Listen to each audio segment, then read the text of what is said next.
This is Cheryl. This is Catherine. This is Emma. And we're the Baronesses.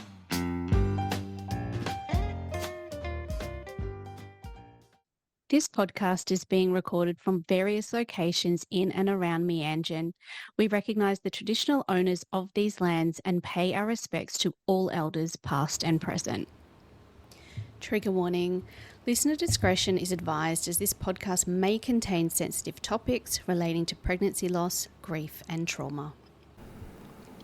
Welcome back to the podcast. How are we today? Great, thank you, Cheryl. Great, thanks, Cheryl.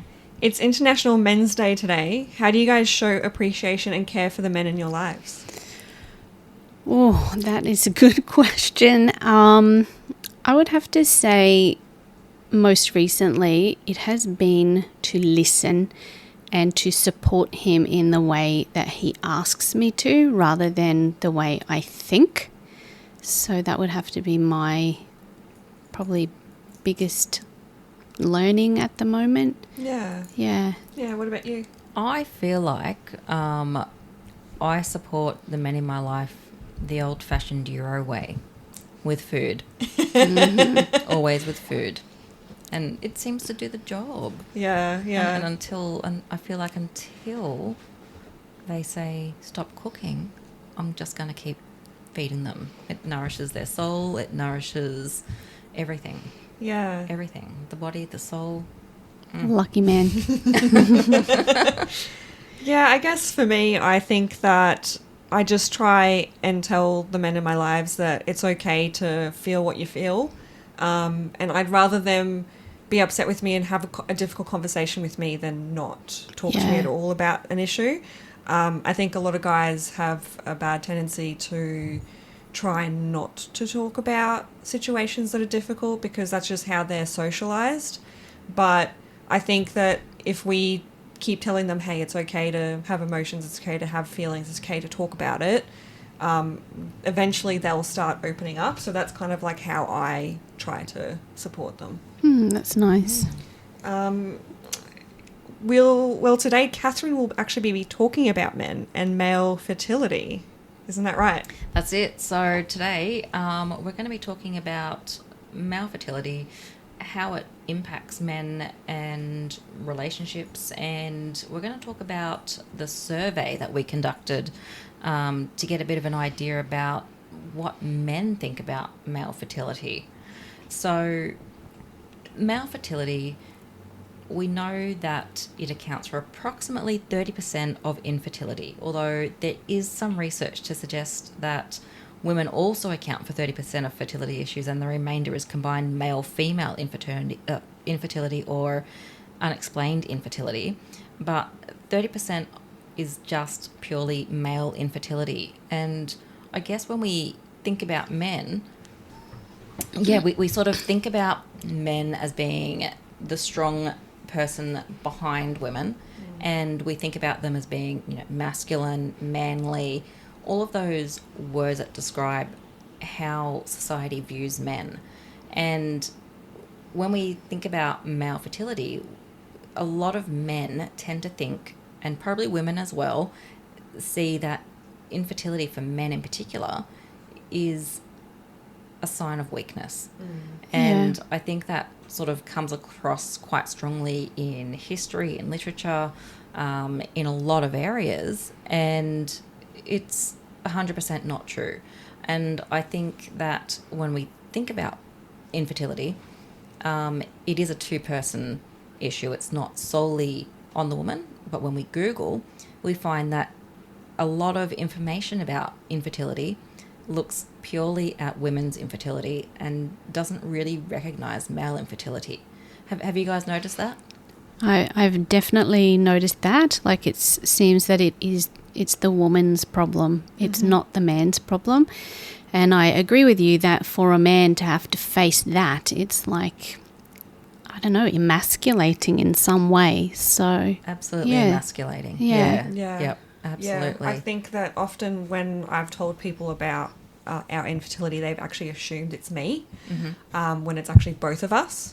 And yeah, I think even if I say that it's both of us, it's almost like they're afraid to admit that it's, partially the male infertility is a part of the problem.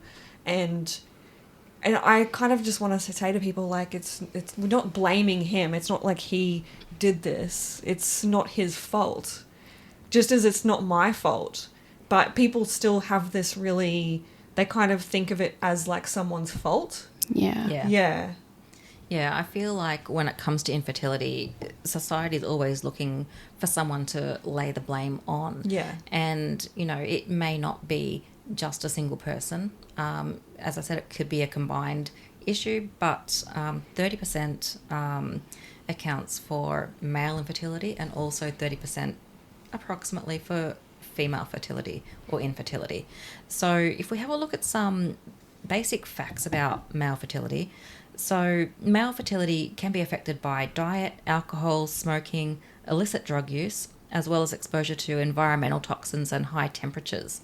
So they're some of the things that we might more commonly hear about.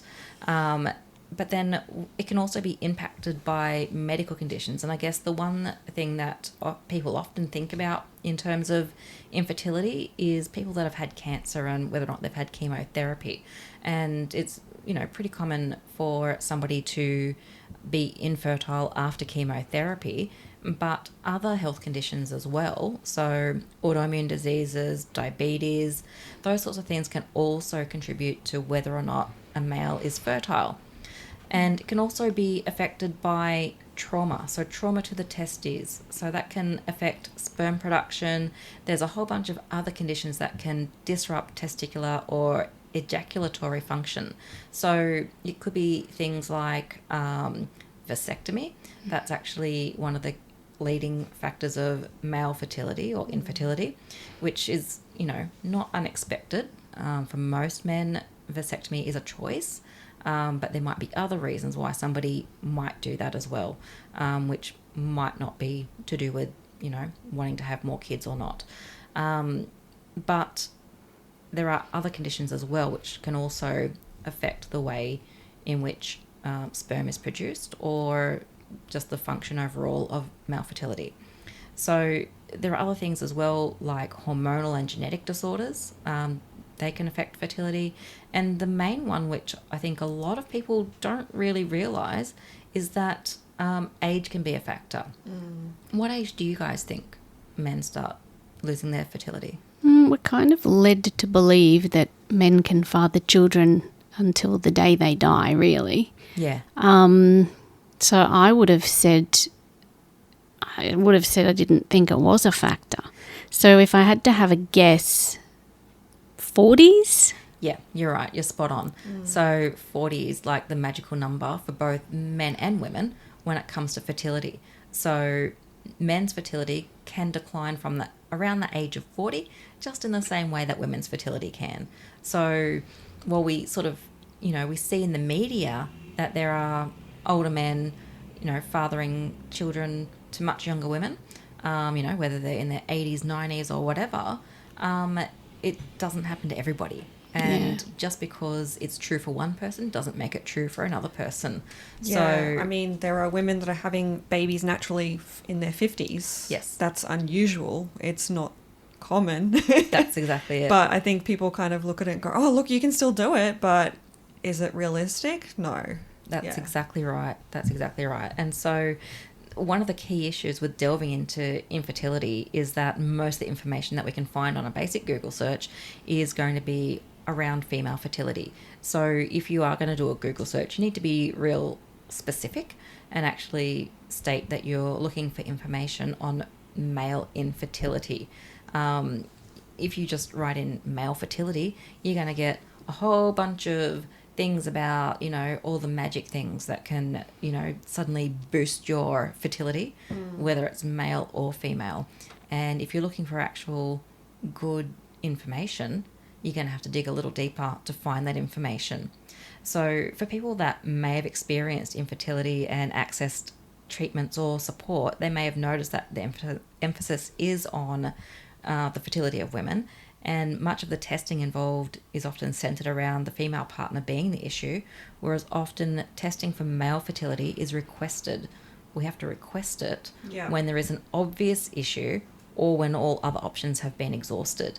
So even in the medical world, they're not automatically thinking about whether or not male infertility is actually the factor.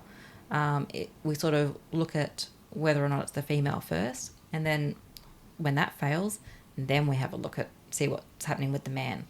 Okay, so once they do that, then I guess the other common idea is that, you know, it's all to do with sperm count. Yeah, yep. Yep. So I don't know whether other people, whether their partners got tested with a semen analysis, but I think for a lot of people in general, we just assume that it is just about checking the sperm count, seeing what's there, seeing whether or not there's any little swimmers swimming and how many there are and how good they are, how strong they are. And there are more factors involved than just that. Yeah. So we actually conducted our own survey on male fertility. So we ran the survey for about 6 or 8 weeks, and we got 18 responses, which isn't bad when we really just advertised it a couple of times on our own personal Facebook accounts. So 18 is a pretty good number, considering, you know, most people probably don't want to participate in a survey on male fertility, especially Yeah. men. Mm-hmm. It's probably the one thing that they don't want to talk about. It's a taboo, shameful It topic. is Yeah. a taboo and shameful topic. And I because- wonder how many of them saw this and kept on scrolling by. Absolutely, because Yeah. what if I'm, you know, a dude and I'm not manly enough? Yeah. Yeah, yep. And, you know, and I guess there's you know, the idea that what if I learn something about myself? What if I learn something about someone else? What if that's actually relevant to me? Yeah. And what if I answer the questions and I don't know the answer? Yeah, because I think a lot of men, they kind of do assume that, oh, it's going to be fine, because we're taught that it's not an issue for men, it's only an issue for women. So they kind of go, oh, they don't even think of it as a serious thing. That's right. Yeah. That's right. And I think there's a lot of mentality about it's not going to happen to me. And that's not necessarily the case. And I think a lot of men don't realise how their fertility is affected, or even that they might have fertility issues until they have fertility issues. Yeah. Yeah. All right. So, as I said, overall we had 18 responses, and it gave us a bit of a interesting insight into how men view fertility. So the purpose was to get an idea of the common perceptions, attitudes and beliefs of fertility amongst men. So we surveyed only men. We weren't concerned whether or not they had children. That was actually one of the questions, to ask them, you know, do they have children or not? And we'll come back to that in a little while. So we were asking participants, you know, just the basic demographic information. And then we looked at what their knowledge was. We looked at their beliefs and attitudes. We looked at a whole bunch of variables. And we just wanted to get an idea about what men know about their fertility and how they would deal with it if they did come across it, and what we need to do to improve education and resources for men in terms of knowing and learning about fertility and what their options are. So the results, obviously, they're biased because we have a very small sample size of just 18 people. But personally, I thought 18 was a pretty good response rate. Yeah. Overall, because as we said, it's not really a topic that a lot of men want to talk about. And the survey was kind of long, I guess. You know, it's going to take more than 5 minutes to answer all the questions that we had. So I can understand why it was a little bit limited. But we didn't limit it to people that had only experienced infertility. We, you know, offered it to anyone who was a man or identified as a man. All right, so overall, we found out that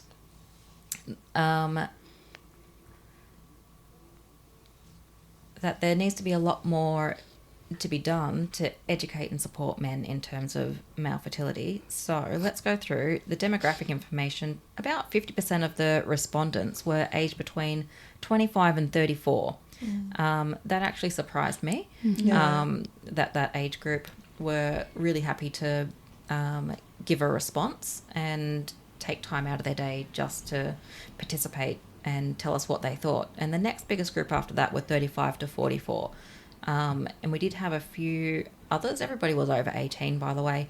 But we had participants right up to over 65. So it was good to see a big variety of participants there. And then we looked at what level of education people had received, not because we want to define anybody by how far they've gone with their schooling. It was more to just get an understanding about what your level of education was and how you might interact with knowledge about fertility. So what we found was that about 38, nearly 39% of people had a postgraduate degree, and 33.3% of people had tertiary education. So overwhelming majority of people had completed high school and gone on to do further studies. So we don't know whether that's trades or other types of areas. Doesn't really matter to us. But it's just good to see that people are interested in knowing more about men's health, especially since they're men. Yes. So out of the 18 responses, 61% are married, 28% are in a relationship, and 11% they were single. So that's interesting that the majority of people were in some kind of relationship. So they might be aware of their fertility and the factors that play into that. Whereas I guess if you're single, depends whether you've been in a relationship before or not. That might determine whether or not you know about your fertility status. So we also asked people if they had children. So 72.2% don't have children and 27.8% said they did have children. So that tells us that a big population of our responders, obviously they don't have children, but we don't know the factors why they don't have children at this point. So then we went in and had a look at their beliefs and attitudes. So we asked the question, how much do you agree with the following statement? Male fertility issues are a private matter and should not be discussed openly. So out of this, I was actually pretty impressed that almost 40% of the respondents said that they strongly disagree. Oh, that's excellent. Yes, yes. And 27.8% said that they disagree. And 22.2% that were kind of neutral on the matter. Whereas others kind of agreed. So that was interesting. But it's good to see that people want fertility to be discussed more openly. Yeah. And our next question, how much do you agree with the following statement? Male fertility is a symbol of masculinity. So 44.4% strongly disagreed. And out of that, it was probably about nearly 90% of respondents disagreed with that statement, which I actually found surprising. I actually thought it would be the opposite, to be honest. Same. Yeah. That's pretty good. Yeah, especially because when we look at things when we look at movies and TV shows, we sort of see the whole idea of masculinity being centered around having children. The virility. And the virility. Yeah. Exactly. Yeah. So that really surprised me that men don't think that it's tied to that. But for some reason, as a woman, that's how I perceive it. Mm-hmm. Yeah. Yeah. I'm not saying that I think that male fertility is a symbol of masculinity. I don't. But that's the messaging. That's the messaging that we're getting. I just wanted to clarify that because I almost sounded wrong. All right. And then how much do you agree with the following statement? male fertility makes me less of a man. So very similar to the previous question. And 44.4% again strongly disagree with that statement. And again, almost 90% of the respondents also disagreed with that. So again, that's good to see that people don't feel that they're less of a person because of infertility. And then we looked at whether or not people feel open to discussing their fertility with their partner. And I was really happy with the responses with this one, because around over 83% of the respondents said that they would openly discuss it with their partner, which is great. So that tells us that, you know, people are happy to be communicating about it. They want to have open discussions around that topic so that everybody's on the same page. Yeah. So that was, I felt, quite a good response. And then, how open do you feel discussing your own fertility with friends or family? So when we widen that circle, then what are we looking at? And I found this actually even more interesting, because 33.3%, so, you know, almost a third of the respondents were really happy to discuss with friends and family about their fertility, which I actually thought that would have been much the opposite. Yeah. Yeah. Yep. I was actually surprised by that. So that's good. That means that, you know, male fertility isn't sort of just lying in the shadows waiting to be discovered.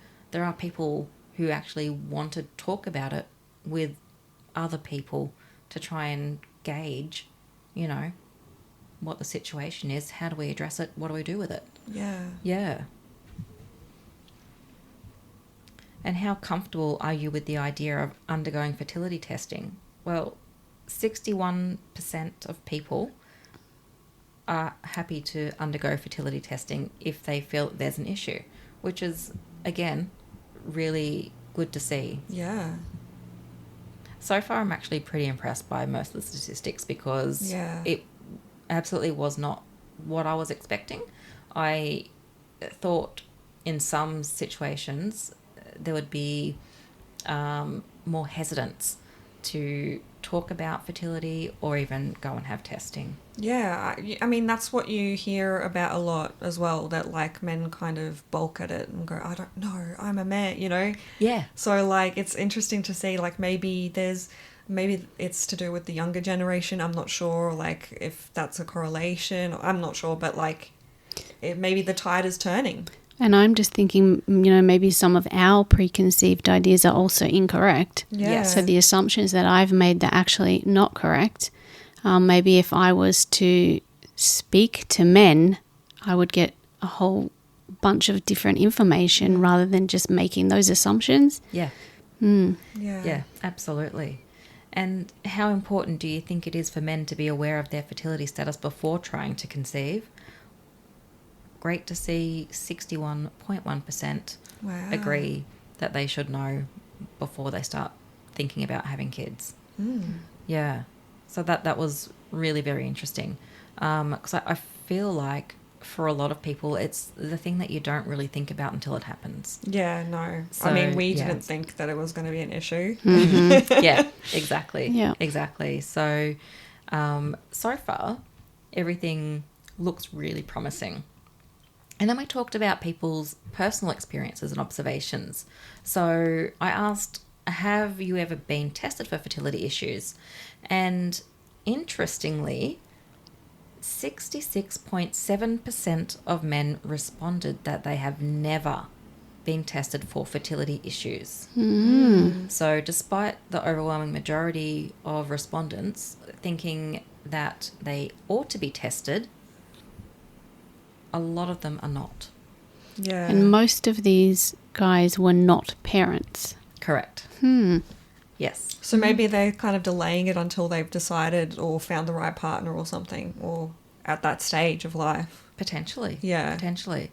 So there could be a lot of things that we could extrapolate from even such a small data set. Yeah. But, you know, I think there's a lot more that we could actually dig into if we, you know, took this to a deeper level. Yeah. Like, if you wanted to write a PhD about this, then you could easily broaden that, deliver that survey or a similar survey to Yeah. a broader bunch of people and see what you can come up with and extrapolate data from that.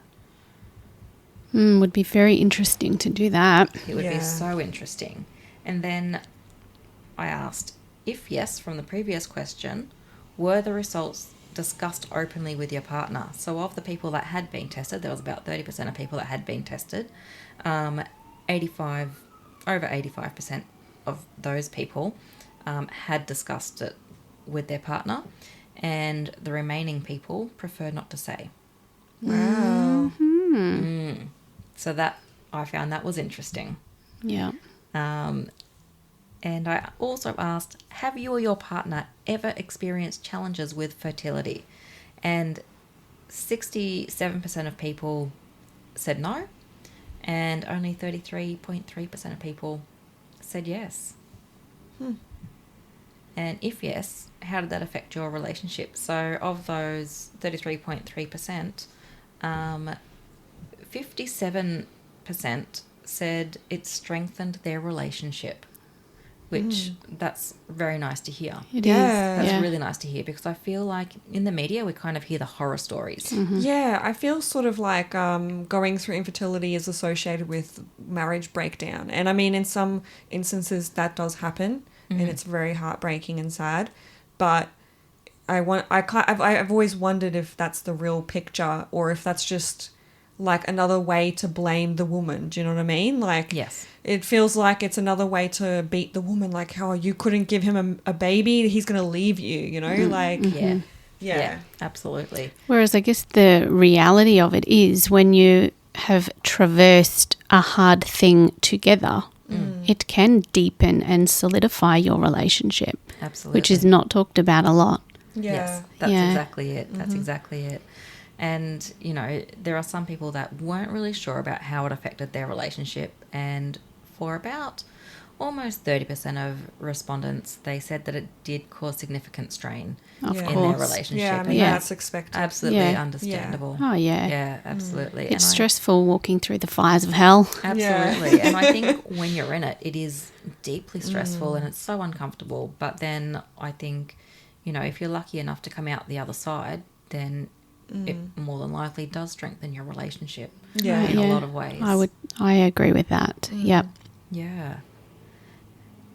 And so the next question I asked was, if they had experienced fertility issues, what treatments or interventions had they tried?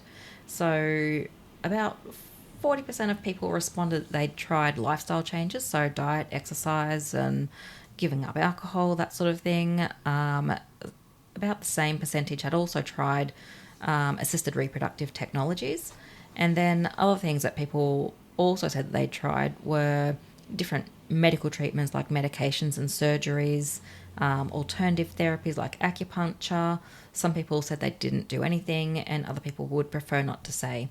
So, there's a lot of variables there, and it's interesting that there are different things that people have tried. It would be also interesting to maybe open that question up at another point in time and just sort of break down the specific things that people have tried that might have helped or not helped. Yeah. All right, so then we look at awareness and knowledge. So in this section, the male respondents were required to answer what they knew about male fertility. While the majority of men who responded understood the factors that can contribute to male infertility, many men were unsure or unfamiliar with the idea that fertility declines with age. So we talked about this a little bit earlier. Yeah. And an overwhelming majority believe that male infertility is reflected only by an individual's sperm count. So it's important to note that while sperm count is one factor that may determine fertility for men, it's not the only defining feature of infertility. So sperm count is one aspect of semen analysis, and according to the WHO, full semen analysis would also include concentration of sperm, morphology, motility, leukocytes, and a couple of other variables in there as well. And so male infertility or fertility also needs to consider the age of the person, their medical history, genetics, endocrine evaluations such as hormone profiling, physical examinations, and other testing like genetic testing, and often there are other causes of infertility as well. It's really interesting that you've said that, because like I feel like when my partner got tested for his fertility, half of those things weren't covered. Yeah. Yeah. Yeah. Yeah, and I was thinking you would have to specifically request a lot Yeah. of that stuff because it's not going to just be offered to you. Yeah, that's Yeah. right. That's right. And I think, yeah, for a lot of people, because it is almost 100% assumed to be the woman's fault, unless they find another reason why it isn't, then, that's when they start to look at male fertility and the factors that may have influenced it. But sometimes I think they're only just scratching the surface Yeah. and not getting right to the bottom of the reasons why. And I kind of wonder, I mean, women's health has been really neglected, but I think that male fertility has been really neglected too. Yeah, yeah. And I kind of wonder, like, what research do they need to be doing in order to find out more information? Because I feel like there's a lot of cases where there is an issue with the male sperm, but they don't know how to fix it. The only way that they know how to fix it is through IVF, Yeah. which is, something aimed at treating, the woman really. And so I find it really interesting, like, what is missing? What is missing from that picture? What don't we know about male fertility? Yeah, and I wonder if we don't know enough about male fertility simply because we aren't willing to discuss it. Yeah. Yeah, Yeah. it's a uncomfortable subject for a lot of men. And I also kind of wonder, like, a lot of doctors in this space are men and older men. And I kind of wonder, is it a generational thing? Because a lot of older men do have a lot more shame about these things than, younger Gen Z, Gen Y, Gen X Absolutely. even. Like, how does their attitude towards that topic affect how they treat their patients? Yeah, absolutely. And I think that goes across both women and male fertility when it comes to the patriarchal system in which medicine plays out. Yeah. Yeah. Yeah. So some of the questions that we looked at here in this section were, how familiar are you with the concept of male infertility? So only 38.9% of respondents were actually really aware of the fact that male fertility was an issue.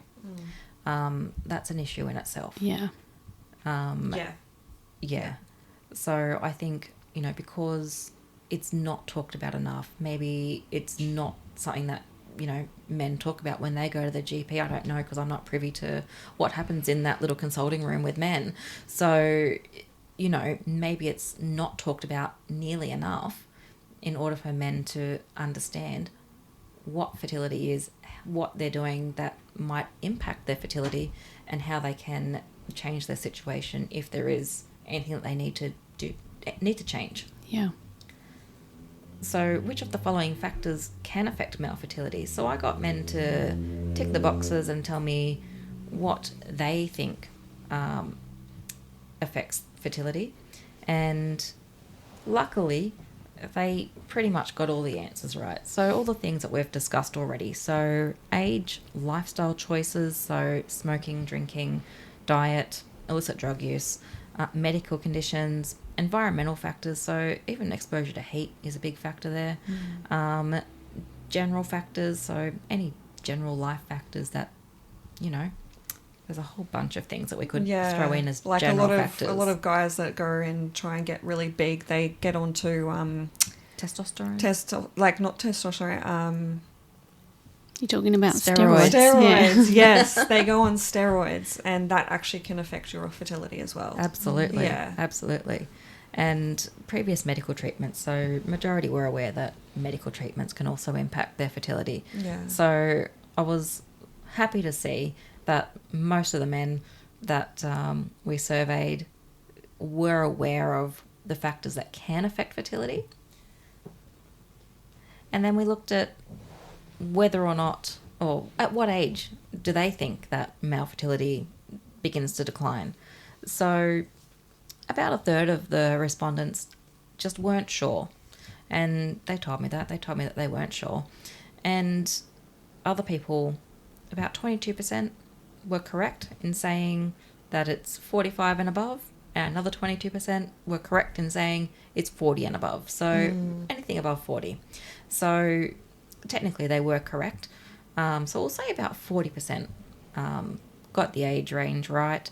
But a lot of people just were either unsure or thought it either started thought it started much younger. Yeah. Yep. So some people thought it was from the age of 30 onwards. Interesting. Which is interesting. Well, I guess that's what they tell women, isn't it? Sort of 35-ish. Is that what they tell women? Yeah. Yep. So maybe people were just assuming it was similar for men. Yeah, absolutely. Absolutely. And which of the following symptoms or conditions can be related to male infertility? So 77.8%, so the majority of the respondents thought it was simply low sperm count. And we know that's not true. Not true at all. My partner, his sperm count was fine. Yep. It was. I can't remember actually if it was morphology or motility, but it was one of those that was low. Yeah. That's what the cause is. Yeah. Yep. And it's going to be different for every person as well. Yeah. But I just found it very interesting that out of all the possible options, there were 3 most common options. So low sperm count, testicular pain or swelling, and also problems with ejaculation. They were the only 3 things that men were aware of. And only 11% ticked the box for testicular pain and swelling or problems with ejaculation. So the bulk of the people thought that it was purely due to low sperm count.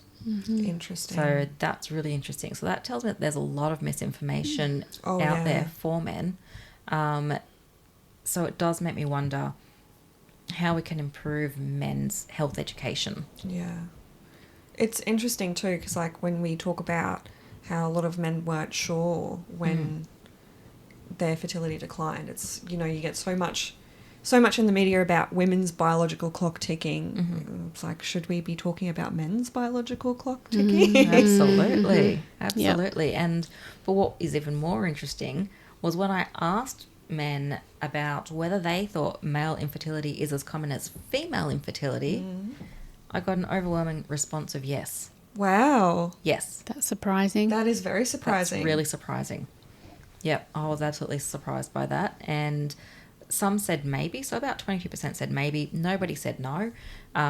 But, yeah, 77.8% said they do feel that it is as common as female infertility. But given some of the other statistics, it's interesting that there seems to be like a lot of misinformation about what that actually means and how it works. So we can go on from there. So we got a lot of interesting feedback. So I basically just opened the floor for opinions and suggestions about what we need to do. What do people think that the biggest misconceptions are? And then I also asked them, how do we improve knowledge about this particular area of information? So a lot of people, you know, said that they kind of felt like, you know, it's taboo. It's a taboo topic, so it makes it really difficult to be able to have a conversation about it. There's a lot of ignorance about the facts, and, you know, they want to be able to increase how much knowledge and access to knowledge that they have on male fertility, because from what I can see in the responses, there just isn't enough information for men, and there isn't enough support for men who do experience infertility. So, I mean, even when we were going through it together, I remember everyone would come to my husband and ask him how I was doing. But no one would say, hey, how are you doing? Yeah. And it's like as if, you know, he doesn't care about it, but he did. He cared a lot. Like, and it would have been nice if someone had actually said, hey, are you okay? Do you need support?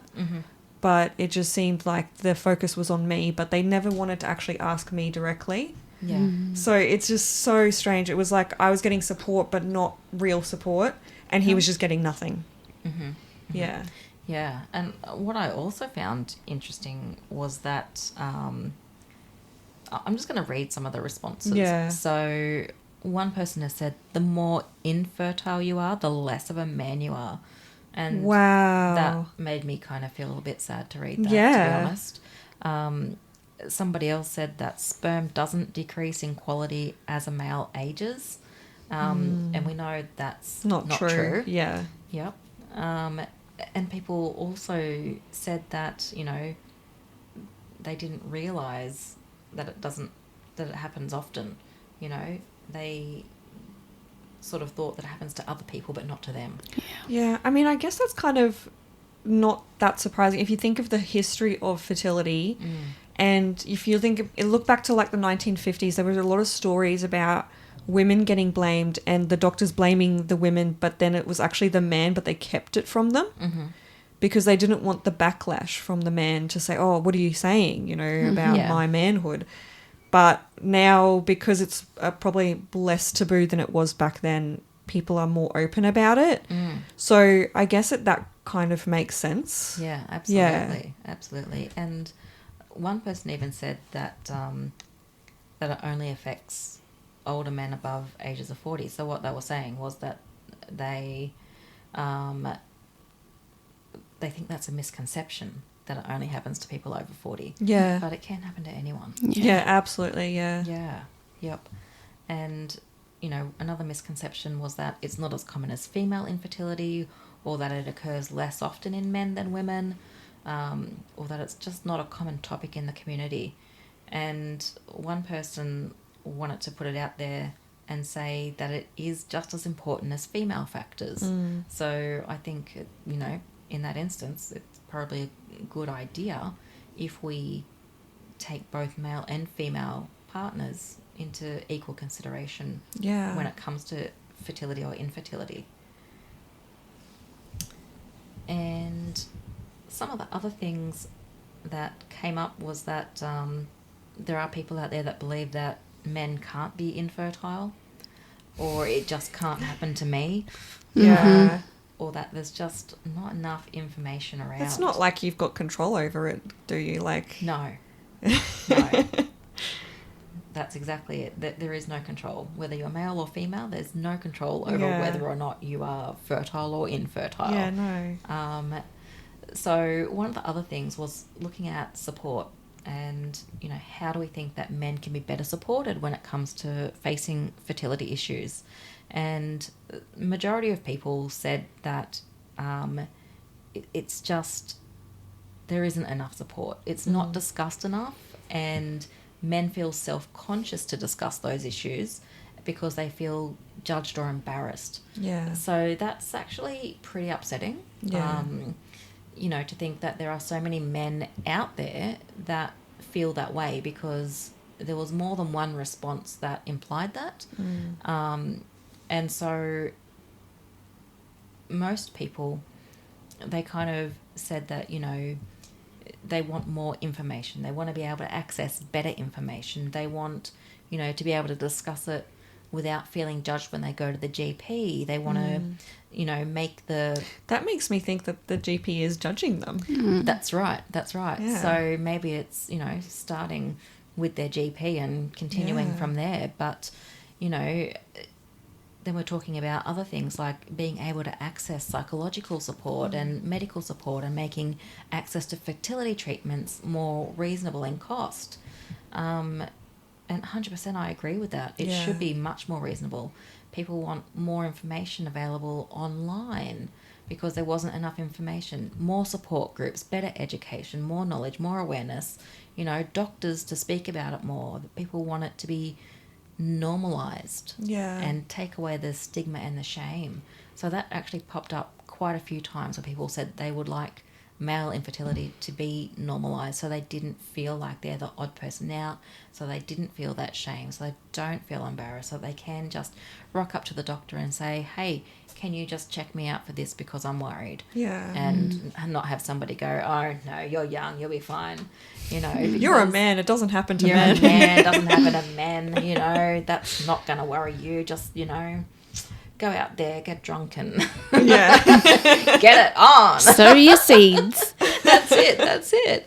And, you know, there was a lot of responses just saying how they wanted better access to education, information, better mental health care support, and better testing and advice from their GP and other medical staff. Yeah, and I mean, I think when we were speaking to Aaron, A few weeks ago. yeah, he was mentioning that there wasn't much support for men. And I think that's true. Like, when I was looking for support during the fertility treatments, there was like so many groups for just women, but there was nothing for men. And I just felt so bad for my partner because I felt like I did want him to find that support. I did want him to find men who understood, and they just wasn't much of that going on. And I sort of feel like, I don't know, that's sad. Like we need to I don't know what we can do really, but there needs to be some sort of encouragement or some sort of like facilitation for men to have that support.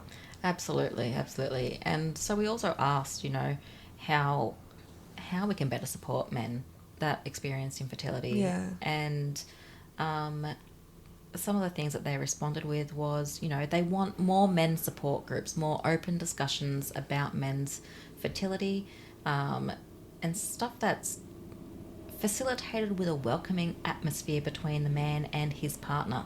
So some people wanted to have like couple kind of, I guess, couple counselling or couple therapy, or maybe in a group setting, but where, you know, they can both be supported in the same space. But I think it's also important for men to have their own safe spaces to be able to discuss fertility as well, because I know that there are a lot of women's groups online that are really, you know, they're not always welcoming of men in that space. Yeah. So I can see why men might feel that they're left out of this whole conversation. Yeah, and I mean, if you go through a fertility clinic or even the GP, they treat the woman as the patient. So they don't acknowledge the man. Yeah. So I still get calls from like the doctor about this stuff, and he doesn't. Yes. You know, it's like, oh, are you coming back to do another round? And I'm like, why are you calling me and not him? Yes. Yes. Like, what's going on? That's exactly Yeah. it. Yeah. And that's unfortunate, and but a lot of the guys that responded, they want more online resources so that things can be easily accessed, you know, more information just in general. Some people think that there is information available if you look hard enough, but it's not obvious information. And one of the other things is that they want more medical blogs or articles researching it, rather than just, you know, random people on Instagram who are self-professed experts who may not actually know anything. And I think that's the case for a lot of health issues, really. Yeah. But men are asking for it. Somebody out there, please, chop. Come on, let's do Get it. onto it. Help the men. Somebody help the men. So more official websites, and just have a GP that's prepared to listen and understand and just help them out, get them tested, make them feel comfortable by even coming in and saying, this is what I need, this is what I would like to happen, and this is how I would like to have it happen. And then offer them support, offer them the testing that they need, you know. Don't just put all the eggs in the women's basket, I guess. Yeah. It is a two-person approach, but men do need to be considered. Yeah, and I think that like the fertility specialist that we saw, he kind of did make it just all about me. And he delayed the testing for my partner for like a long time. Even my GP was shocked at how long he delayed it. And I think that's probably more so to do with his attitudes and his beliefs than generally medical beliefs. Because I've heard, like, I mean, you've spoken about your partner got tested. I don't know if your partner ever got tested. He did get tested, and he had all that motility and morphology. Yeah. He did have all of that done, but it's a bit blurry where in the journey that happened. It wasn't right away. Yeah. So it took some years to get to that. Yeah, so I think that's kind of concerning that, like, there are, you know, it's not consistent across all different medical practitioners, and some will delay it more than others, and maybe that's actually to do with their attitudes. Yeah, absolutely. Absolutely.